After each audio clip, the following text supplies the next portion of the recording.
بسم اللہ الرحمن الرحیم۔ اپنے ملازموں کا خیال کرنا، محتاجوں کا خیال کرنا، غریبوں کا خیال کرنا، مزدوروں کا خیال کرنا، معذوروں کا خیال کرنا، غریب پروری کرنا، لوگوں کے ساتھ ہمدردی والا برتاؤ کرنا۔ جو کچھ میں تمہیں بتلا رہا ہوں فرمایا یاد کرو، میری بات کو سمجھو۔ حضور کریم صلی اللہ علیہ وسلم نے فرمایا لاکھوں کا مجمع ہے، فرمایا جو میں تمہیں بات کہہ رہا ہوں تمہارے ذمہ ہے، جو اس وقت میدان عرفات میں نہیں پہنچ سکے ان تک پہنچا دینا۔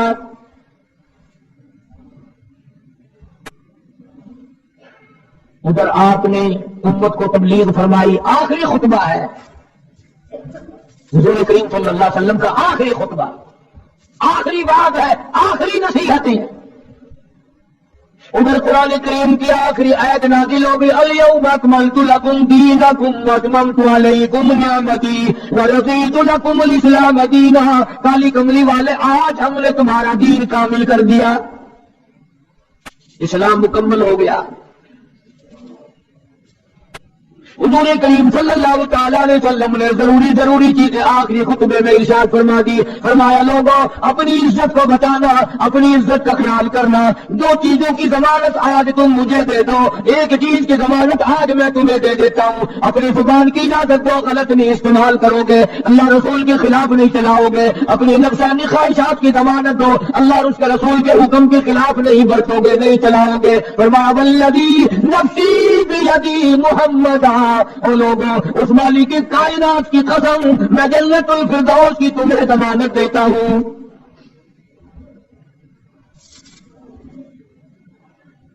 حجۃ الوداع میں خطبہ ارشاد فرما دیا، اس کے بعد مینا مزدلفہ تشریف لے آئے، مکہ مکرمہ میں تشریف لے آئے، واپسی مدینے پاک میں ہو رہی ہے، راستے ہی میں طبیعت بگڑ گئی۔ وہاں میدان عرفات میں آخری خطبے میں فرمایا او لوگوں شاید میری تمہاری آخری ملاقات ہو، او لوگوں شاید آج کے بعد تم میری آواز نہ سن سکو، میری زیارت نہ کر سکو، میری بات کو عقل میں باندھ کے لے جاؤ۔ مدینہ طیبہ میں پہنچ گئے، راستے میں جو طبیعت بگڑی اور مزید خراب ہوتی چلی گئی، زیادہ پریشانی بڑھتی چلی گئی، یہاں تک کہ مدینہ پاک میں تشریف لے گئے کہ مرض شدت اختیار کر گیا۔ جناب ابو ہریرہ رضی اللہ تعالیٰ عنہ نے دیکھ کر عرض کر دیا میرے آقا بڑی کمزوری آ گئی، بڑی ضعیفی آ گئی، بڑی ناتوانی سے آ گئی، بڑی آپ کمزور ہو گئے، بہت زیادہ ضعیفی چہرے سے ظاہر ہونے لگی۔ فرمایا ابو ہریرہ موت قریب ہے، موت قریب ہے، زندگی دور ہوتی چلی جا رہی ہے، اور تجھے کیا بتلاؤں جب قرآن کریم کی ان صورتوں کی تلاوت کرتا ہوں جن میں قیامت کا ذکر ہے میرا سانس رک جاتا ہے، میرا سانس بگڑ جاتا ہے۔ ابو ہریرہ رضی اللہ تعالیٰ عنہ فرماتے ہیں میری آنکھ کھل گئی، پچھلی رات تھی، میں دربار رسالت میں چلا گیا، میں نے جا کے دیکھا حضور نے نماز کی نیت باندھی ہوئی ہے صلی اللہ علیہ وسلم، میں نے بھی ساتھ کھڑے ہو کر نیت باندھ لی۔ سورہ بقرہ 2.5 سپارے کی پوری صورت ہے۔ ابو ہریرہ کہتے ہیں پہلا سپارہ ختم ہو گیا، دوسرا سپارہ ختم ہو گیا، میں نے اندازہ لگایا کہ چلو سورت ختم کر کے تو رکوع فرمائیں گے، آل عمران شروع فرما دی، وہ 1.25 پارے کی ایک صورت ہے، پھر میں نے اندازہ لگایا کہ چلو اس صورت کے ختم ہونے پہ تو رکوع فرمائیں گے، سورت نساء شروع فرما دی، 5.25 پارے پڑھنے کے بعد جب رکوع فرمایا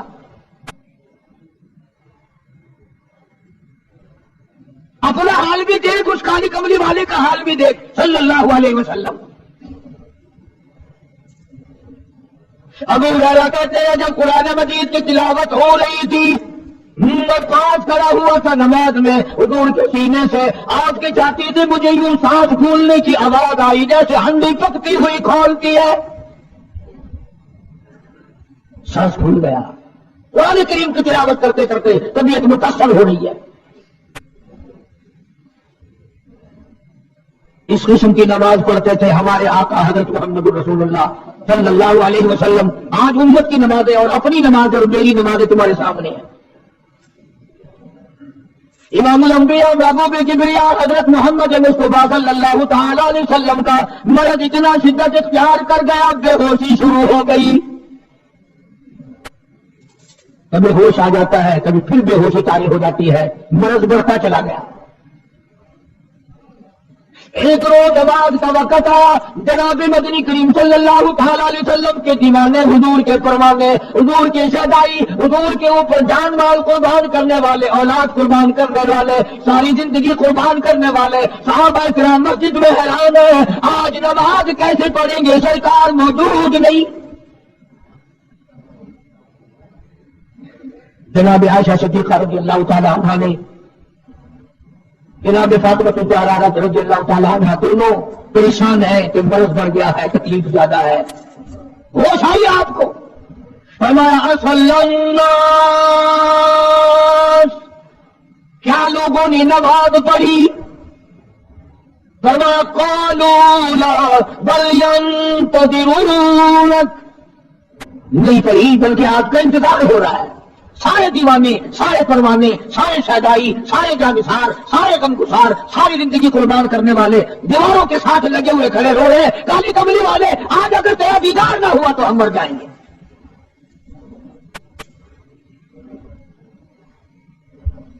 مری ابا بکر ان یصلی الناس، عائشہ رضی اللہ تعالیٰ عنہ، ابو بکر کو میری طرف سے حکم دو میرے مصلی پہ کھڑا ہو کر نماز پڑھائے، میرے مصلی پہ کھڑے ہو کر نماز پڑھائے. حضرت عائشہ رضی اللہ تعالیٰ عنہ نے عرض کر دیا، میرے آقا میرا ابا تو کئی دن سے روتا پھرتا ہے، کئی دن سے رو رہا ہے. اذا جاء نصر اللہ کی صورت جب نازل ہوئی تو سارے صحابہ نے خوشی منائی، سارے مدینے نے خوشی منائی. اذا جاء نصر اللہ والفتح، اللہ کی حمایت آئے گی، نصرت آئے گی، تائید آئے گی، فتح آئے گی. وَرَأَيْتَ النَّاسَ يَدْخُلُونَ فِي دِينِ اللَّهِ أَفْوَاجًا، تم دیکھو گے تو فوج کی فوج اسلام میں داخل ہو رہی ہے، لشکر کے لشکر اسلام میں داخل ہو رہی ہیں. ساری بات خوشی کی ہے. فَسَبِّحْ بِحَمْدِ رَبِّكَ، اور آپ میری تسبیح بیان کریں. بس یہ ایت سن کر ابو بکر کی چیخ نکل گئی. سارا مدینہ خوشیاں منا رہا ہے، سارا مدینہ خوشیاں میں ہے، سارے صحابہ خوشیاں منا رہے ہیں، عام لشکر اسلام میں داخل ہوں گے، ساری فوجی اسلام میں داخل ہو جائے گی. لیکن ابو بکر صدیق کو لوگوں نے دیکھا اس کونے میں بیٹھا روتا ہے، گھر میں بیٹھا ہوا رو رہا ہے. اس نے پوچھا صدیق رضی اللہ تعالیٰ عنہ، سارے تو خوشیاں منا رہے ہیں، تو رو رہا ہے، تجھے کیا تکلیف پہنچی ہے؟ اذا جاء نصر اللہ کی صورت کے نزول کا پتہ نہیں چلا؟ جناب ابو بکر رضی اللہ تعالیٰ عنہ جو نبوت کا راز جانتی ہیں، مزاج شناس ہے نبوت کے، سب سے پہلا رفیق، سب سے پہلا ساتھی ابو بکر صدیق رضی اللہ تعالیٰ عنہ ہے. روتے روتے فرمانے لگے، آؤ مدینے والوں، یار کی جدائی کا وقت آ گیا. حضور کریم صلی اللہ علیہ وسلم کی روانگی کا وقت آ گیا. انہوں نے کہا تجھے کیسے پتا چلا؟ کہ دیکھتے نہیں ہے قرآن میں کیا؟ فسبح بحمد ربک، آپ میری تسبیح بیان کریں، مطلب یہ کہ آپ میرے یہاں آ جائیں. سب سے زیادہ صدیق اکبر نے قرآن کریم کو سمجھا. تو حضرت عائشہ رضی اللہ تعالیٰ عنہ نے عرض کیا، کالی کمیٹی والے وہ تو پہلے ہی روکتے پھرتے میرے ابا کو، کسی اور کو حکم دو. فرمایا عائشہ امت میں تیرے باپ جیسا نظر کوئی نہیں آتا، ساری امت میں تیرے باپ جیسا نظر کوئی نہیں آتا. صدیق اکبر رضی اللہ تعالیٰ عنہ کو حکم مل گیا، صحابہ نے مصلی پہ کھڑا کر دیا، نماز ہو رہی ہے. اللہ اکبر. ایک تھوڑا سا نقطہ باریک سا آیا، اگر توجہ کرو گے تو مزہ آئے گا. ادھر حکم دے دیا نماز پڑھانے کا، ادھر نماز شروع ہو گئی. ایک تو یہ بات تھی نا کہ حکم دیا، نماز ہو گئی، پوری ہو جائے گی، وہ پڑھا دیں گے. اور ایک یہ ہے کہ میں خود نماز پڑھاتا ابو بکر کو دیکھوں، صرف پڑھاتا نہ دیکھوں، میں بھی صدیق کے پیچھے نماز پڑھوں، کل لوگوں کو یہ اعتراض نہ کرے. یہ ایک بڑی بات ہوتی ہے. اور مصلی کو بھی خود کھڑا کرنا اور خود پیچھے آ کر کے نماز کی نیت مانگنا، دو نوجوانوں کو بلا، حضرت عباس رضی اللہ تعالیٰ عنہ اور ایک اور صحابی ہے، دونوں کے کندھوں پہ ہاتھ مبارک رکھے اور قدم مبارک گھسٹتے ہوئے مسجد میں تشریف لائے. آپ اور میں تو تھوڑی سی تکلیف ہو جائے، سب سے پہلے نزلہ نماز پہ پڑتا ہے، کھانا اچھا ہو جائے گا، ڈاکٹروں کا خرچ بڑھ جائے گا اور گھر والوں کا دھیان بڑھ جائے گا، فکر بڑھ جائے گا. لیکن مرنے والا، بیمار پڑنے والا جو ہے نماز سے جو فکر، سب سے پہلے مسلمان نماز چھوڑتا ہے. اور میری بات لکھ کے لے جاؤ، لاکھوں کروڑوں میں سے 2-4 نمازی مرتے ہیں. بڑا خوش نصیب ہے وہ آدمی کہ جب نکل جائے پر نماز ایک بھی قضا نہ ہو، آخری وقت تک جس کی نماز قضا نہ ہو. حضور کریم صلی اللہ تعالی علیہ وسلم نے پیچھے آ کر کے نیت باندھ لی. ابو بکر کو احساس ہو گیا، پتہ چل گیا کہ صدیق اکبر کو معلوم ہو گیا. حضور میرے پیچھے تشریف لے آئے، نماز میں شامل ہو گئے. ابو بکر پیچھے ہٹنے لگے، مصلی چھوڑنے لگے. آپ نے فرمایا الزم مکانک، ٹھہرا رہو وہی جہاں میں نے تجھے کھڑا کر دیا. نماز ہو گئی. اب حضور کریم صلی اللہ علیہ وسلم جب تشریف نہیں لائے تھے، سارے غمگین تھے، سارے پریشان حال تھے، سارے یہ سوچ رہے تھے کہ آج کیا ہوگا، آج کیا بنے گی. سارے سرکار دو عالم صلی اللہ علیہ وسلم کے دیدار کے لیے اکٹھے ہو گئے. اور یہ آپ کا تشریف لانا، آخری تشریف لانا ہے مسجد نبوی میں، اور منبر پہ آپ تشریف فرما ہوئے. آپ نے اسی خطبے کی پھر بعد الفاظوں کو، بعض احکامات کو دوہرایا. اور لوگوں، نماز کا خیال کرنا، نماز کی پابندی کرنا، یتیموں کا خیال کرنا، محتاجوں کی غریب پروری کرنا، اگر اس کے خلاف تم چلو گے میری کوئی ذمہ داری نہیں. بیماری کی کیفیت کو دیکھ کر، چہرے کی کیفیت کو دیکھ کر صحابہ کرام رو رہے ہیں. سب کا دل اندر سے یہ کہتا ہے شاید آج آخری دیدار ہے، شاید آج آخری ملاقات ہے. ادھر خدا اعلان فرما دیا، فرمایا لوگوں میری تمہاری شاید آخری ملاقات ہو، آج کی بات زیارت نہ کر سکو گے، میری بات سن لو، میری بات اپنے دل میں لکھ لو، کلمہ قرآن کو اپنے ساتھ رکھنا. میں یہ قرآن کریم تمہارے سپرد امانت کے طور پہ کر رہا ہوں، کل قیامت میں تم سے واپس لے لوں گا. سارے صحابہ چاروں طرف سے اکٹھے ہیں، مجمع بنا ہوا ہے. ادھر منبر پہ تشریف فرمائے، خود ہی فرمانے لگے الوداع الوداع اے دوستو اب جلد اتر جائیں گے ہم.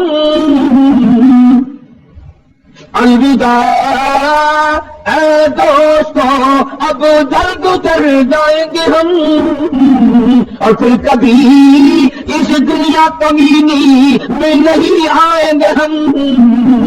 میرا آخری وقت ہے، میری تمہاری آخری ملاقات ہے، میری بات یاد کر لو. سارے دیوانے حیران ہو گئے، اور بھی پریشانی بڑھ گئی. لوگ قریب آ گیا، بچھڑنے کا معاملہ. ہم نے اولاد کو قیمہ بنتا دیکھا، پرواہ نہ کی. ہمارے بچوں کو ظالموں نے نیزے کی نوک پہ لٹکا دیا، پرواہ نہ کی. وطن چھڑا دیا، پرواہ نہ کی. 8 دن پانی کی بوند نہ ملی، پرواہ نہ کی. مہینوں مہینوں روٹی کا ٹکڑا نہ دیکھا، پرواہ نہ کی. کوئی پرواہ نہیں کی. آج یہ کیا سلسلہ شروع ہوا؟ سارے صحابہ کرام بھی رونے لگے اور کہتے ہیں کس طرح سے کیوں کر، کس طرح سے کیوں کر دل لگائیں گے ہم، اور اس جیسی مبارک شکل کہاں سے لائیں گے ہم. کس طرح جیئیں گے، کس طرح گزارا کریں گے؟ آقا ہم نے تو بھوک بجھائی، پیاس بجھائی، سب کچھ تجھ کو قربان کر دیا تھا. گزرے عائشہ میں تشریف لے گئے، پھر بھی وہ سواری ہے. اللہ غنی، عائشہ صدیقہ تیرا کتنا اونچا کمال پروردگار نے کر دیا، کتنا اونچا تیرا نام کر دیا. انصاف دیکھو نبی کا. پھر اپنے یہاں بھی میں بھی اور آپ بھی ہاتھ مارے، ذرا کلیجے پہ ہاتھ رکھ کے سوچیں کہ آخر ہمارا کیا بنے گا. سیدہ حفصہ رضی اللہ تعالیٰ عنہا کو بلوایا، سیدہ ام سلمہ رضی اللہ تعالیٰ عنہا کو بلایا، سیدہ زینب رضی اللہ تعالیٰ عنہا کو بلایا. جتنی بھی ہماری مائیں تھیں حضور کریم صلی اللہ علیہ وسلم کی گھر والیاں، قرآن کہتا ہے وَأَزْوَاجُهُ أُمَّهَاتُكُمْ، ان کے گھر والیاں ساری تمہاری مائیں ہیں، أُمَّهَاتُهُمْ تمام کے تمام تمہاری مائیں ہیں۔ اللہ غنی، سیدہ ام سلمہ، سیدہ حفصہ، سیدہ جویریہ، سیدہ زینب، سیدہ صفیہ، سیدہ ام حبیبہ رضی اللہ تعالیٰ عنہا، ساری ہماری ماؤں کو جمع کر کے فرمایا تم تمام کی تمام مجھے اجازت دے دو، میں اپنا آخری دل، اپنے آخری بیماری کا دل ایسا صدیقہ کے حجرے میں گزار لو، تم اجازت دو مجھے، دل صافی نہ ہو جائے، خدا کے جہاں سے پوچھ گچھ نہ ہو جائے۔ امام الانبیاء ڈر رہے ہیں، ہم قبر میں جا کے ڈریں گے انشاءاللہ۔ ساری گھر والیوں کو اکٹھا کر کے اجازت مانگی جا رہی ہے۔